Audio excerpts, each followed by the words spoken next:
présidents Chirac et Sarkozy ont commis en Afrique 2 crimes que la France paye très cher. L'assassinat de Kadhafi en Libye et le coup d'État contre le président Laurent Gbagbo en Côte d'Ivoire. Les 2 affaires sont remarquablement similaires.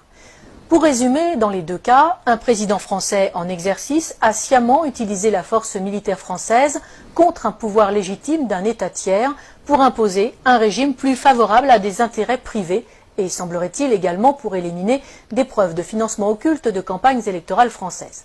Et ce sont les populations tant françaises que libyennes ou ivoiriennes qui en paient le prix humain, financier, sécuritaire et démocratique. C'est le cadre général tant en Libye qu'en Côte d'Ivoire. Sur le cas libyen, nous avons régulièrement sur ce même plateau détaillé les conséquences migratoires catastrophiques pour l'Europe et la France depuis que le verrou libyen a été brisé. Nicolas Sarkozy devra en répondre devant la justice, pour l'instant du seul volet financier qui a conduit à l'assassinat du leader libyen avec la complicité des services secrets français, mais il devra également rendre compte tôt ou tard avec le fauteur de guerre BHL des conséquences mortifères pour le peuple libyen et pour l'Europe. Ces 2 hommes ont du sang sur les mains et quelle que soit leur caste, ils devront rendre des comptes. Le cas de Laurent Gbagbo est lui aussi exemplaire. Il est socialiste, mais il est surtout francophile, historien, écrivain, catholique, patriote et n'appartient à aucune loge franc-maçonne. Ce qu'il désire plus que tout, c'est que la Côte d'Ivoire se libère de la France-Afrique que nous avons dénoncée dans notre dernière édition. Il veut aller, comme il le dit lui-même, au-delà des discours. Je cite: « Pour l'instant, il n'y a que des discours. Tant que les piliers seront debout, la présence de l'armée française, le franc CFA et le choix des présidents, la souveraineté des pays d'Afrique ne sera qu'un leurre et la France-Afrique, la réalité. C'est un anachronisme, un scandale tellement énorme, cette dépendance. » Fin de citation. Il va vite devenir l'homme à abattre, d'autant qu'il n'est pas prompt à accepter les exigences de Villepin ou de Chirac qui attendaient, selon ses propos, des valises de billets et pas des valises de francs CFA. Longtemps opposant à Félix Houphouët-Boigny, emprisonné pour cela par le Premier ministre de l'époque, un certain Ouattara, qui est désormais l'actuel président, il est élu à la présidence de la République de Côte d'Ivoire en 2000 face à Robert Guéhi.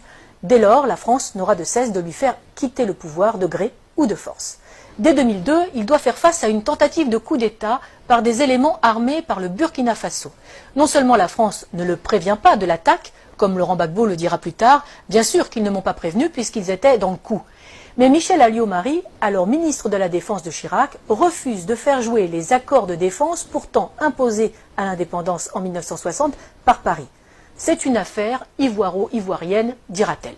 Henri Emmanuelli, ancien président PS de l'Assemblée nationale, expliquera cette trahison par cette sentence, je cite: « Laurent Gbagbo a eu depuis le début un souci, faire de la Côte d'Ivoire un pays indépendant. C'est cela qui ne lui a pas été pardonné. » Pour Laurent Gbagbo, ce coup d'État est la conséquence directe d'une loi sur l'assurance maladie qu'il a fait voter. Une loi destinée à mettre en place 2 caisses, une pour les paysans, une pour tous les autres travailleurs, financées par les bénéfices du cacao, du café, de l'EVA, mais aussi des mines de diamants et d'or. Les compagnies de la France-Afrique y voient une menace trop grande pour leur marge. Le coup d'État est donc lancé. La moitié nord du pays sera depuis cette date sous la domination de bandes de pillards et de rebelles. L'immigration de dizaines de milliers d'étrangers et la distribution de cartes d'électeurs visent à fausser le vote des Ivoiriens et à faire main basse sur le sud, Eldorado agricole et minier de l'Afrique. 30% de la population ivoirienne est, selon les dernières estimations, d'origine étrangère. En 2010, lors de l'élection présidentielle à Bouaké, fief de la rébellion et de Ouattara, on relèvera 250 000 votes exprimés pour 150 000 électeurs inscrits. Mais les événements ne vont pas assez vite. Pire, le régime légal de Laurent Gbagbo tient bon et avance vers la modernité. Décentralisation, création de conseils généraux qui s'attellent à la construction de lycées, de dispensaires, de routes. Les succès du Sud, sous le contrôle du pouvoir légal d'Abidjan, font rêver les Ivoiriens de la partie nord qui subissent les pillages et l'arbitraire des rebelles qui soutiennent Ouattara. Laurent Gbagbo est de plus en plus populaire. Si Laurent Gbagbo n'est pas dupe, il confiera depuis sa cellule à La Haye, je cite, « Pour anticiper les coupes d'État, il me suffisait de suivre les cours du cacao ». Il fait preuve de retenue, accepte de discuter même avec les rebelles, et malgré le double jeu du gouvernement français. L'ONUCI, l'opération des Nations Unies en Côte d'Ivoire, saluera même le professionnalisme des opérations militaires de l'armée ivoirienne qui ne provoquent aucun dégât collatéral ni victime innocente. Il faut donc trouver un prétexte. La première tentative majeure date du 6 novembre 2004. Deux Sukhoi de l'armée ivoirienne, pilotés par des mercenaires biélorusses, bombardent la zone de confiance, dénommée aussi ZOC, notamment à Man et Bouaké, et font 9 morts et 39 blessés parmi les soldats français. L'armée française réagit et détruit les moyens aériens de la Côte d'Ivoire, ce qui l'empêchera de lutter efficacement contre les rebelles. La force Licorne doit se lancer à l'assaut d'Abidjan. C'est la dernière partie d'un plan en 4 phases. Un plan qui a si bien réussi en Côte d'Ivoire que la France l'a appliqué en Libye et au Mali. D'abord, un appel à l'aide d'un gouvernement fantoche ou rebelle reconnu comme légal. Ensuite, une première promesse d'aide par l'organisation régionale qui se retrouve vite dépassée. Puis un mandat de l'ONU au nom de crimes contre l'humanité, viols, etc. Et enfin, l'intervention de la France sur le plan diplomatique, économique et militaire pour mettre en place les hommes choisis. Mais en 2004, la dernière partie cafouille. Des informations révélées par Wikileaks et des enquêtes de presse suggèrent une manipulation visant à justifier une action militaire contre Gbagbo. En 2016, la juge d'instruction française Sabine Kéris demande le renvoi devant la Cour de justice de la République, la CJR, des anciens ministres Dominique de Villepin, Michel Alliot-Marie et Michel Barnier, suspectés d'avoir permis l'exfiltration des mercenaires responsables de l'attaque contre les forces françaises. Pour Laurent Gbagbo, les services secrets français ont retourné son chef d'état-major, Mathias Doué, pour une attaque sous faux drapeau afin de légitimer la réaction française. Le parquet général près la Cour de cassation a indiqué n'avoir pas saisi à ce stade la commission des requêtes de la CJR. En 2011, alors que Laurent Gbagbo a remporté les élections de 2010, malgré les quelques 450 000 électeurs fantômes rajoutés dans le Nord, Ouattara et ses amis français décident de forcer les urnes. Ils contestent les élections, mais refusent de recompter les bulletins, qui sont détruits. Curieusement, le premier décompte avait été confié à une société française dont le directeur recevra un contrat de plus de 152 millions d'euros par le gouvernement Ouattara. Le 11 avril 2011, après 10 jours de combats à Abidjan et de bombardement de la résidence présidentielle par les forces spéciales françaises de la force Licorne et l'ONUCI, Laurent Gbagbo est arrêté en compagnie de son épouse Simone par les forces françaises. Ce n'est pas la fin des morts. Des centaines de civils seront arrêtés, torturés et exécutés par les complices de Sarkozy. La famille de Laurent Gbagbo, les militants, les ministres, des professeurs, des fonctionnaires. Autre victime de cet assaut, sans doute l'une des plus belles bibliothèques de livres classiques français de toute l'Afrique, seule richesse reconnue de Laurent Gbagbo et qui sera détruite par les bombes incendiaires françaises, tout un symbole. On peut se douter que les nouveaux maîtres de la Côte d'Ivoire ont mis le pays et les industries en coupe réglée. À commencer par Alassane Ouattara, l'ami intime de Nicolas Sarkozy, de Laurent Fabius et de Martin Bouygues, et aussi, aux surprises, de Georges Soros. Le moindre coupeur de route et assassin du Nord est devenu qui préfet, qui commandant de police, qui chef des armées ou président de l'Assemblée nationale. Les compétences comptent peu, c'est le nombre de fusils à disposition qui prime tout. Mais parlons des Français. Claude Guéant, l'ancien ministre de l'Intérieur et secrétaire général de l'Élysée de Nicolas Sarkozy, a installé une antenne de son cabinet d'avocats à Abidjan, où il fait des allers-retours fréquents pour développer ses affaires et celles de son gendre, Jean-Charles Charqui, devenu conseiller d'Alassane Ouattara. L'ancien ambassadeur de France au moment du putsch est devenu consultant et passe sa vie dans l'ombre de Ouattara. Les chefs militaires de l'opération Licorne sont devenus consultants et se sont vus confier la juteuse modernisation de l'armée ivoirienne.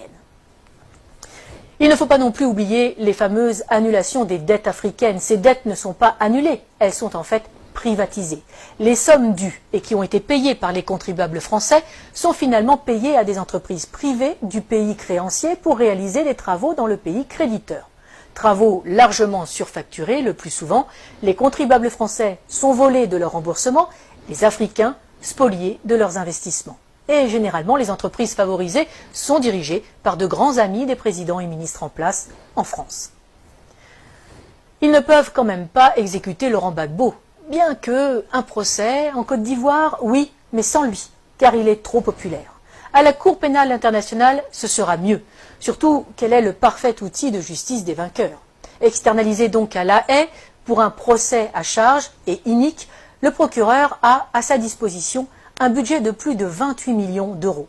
La défense, 76 000 euros.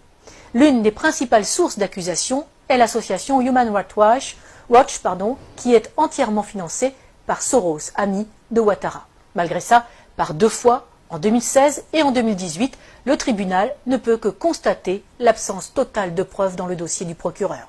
Aucun élément de preuve, aucun témoin fiable. Le 15 janvier 2019, Laurent Gbagbo est acquitté par la CPI de la totalité des charges portées contre lui après plus de 7 ans de prison préventive. Il reste cependant en résidence surveillée en Europe.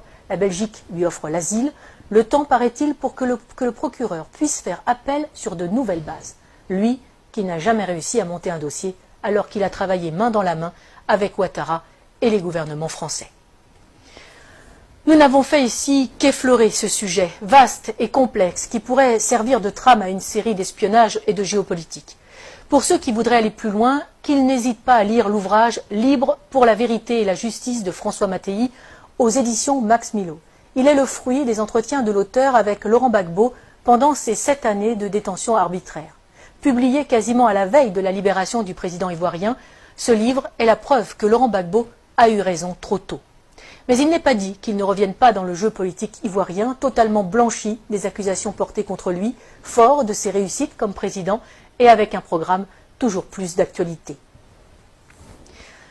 Il faudrait plus de chefs d'État comme lui en Afrique, conscients des atouts de son continent, préférant des relations saines avec la France plutôt que l'exigence d'une repentance perpétuelle imposée aux Français pour des crimes qu'ils n'ont pas commis.